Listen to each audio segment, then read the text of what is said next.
Update on the house.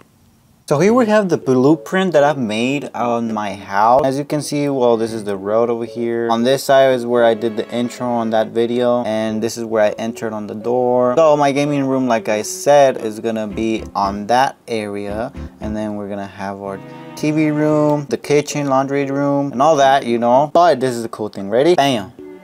This is a 3D model of my house.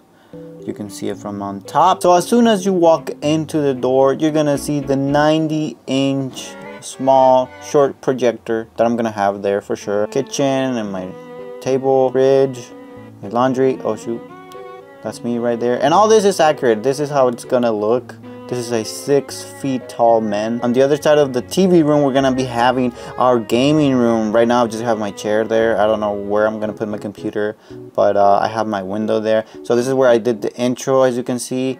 And yeah, I have 2 windows there. This door right here is gonna be my guest restroom. And in this room, we're gonna have our master room, which is, I'm gonna have my bed there, TV, a walk-in closet, and then we're gonna have my restroom on the other side. But yeah, looks pretty cool. So yeah, let me know in the comment section any suggestions you guys may have. I'm interested in knowing.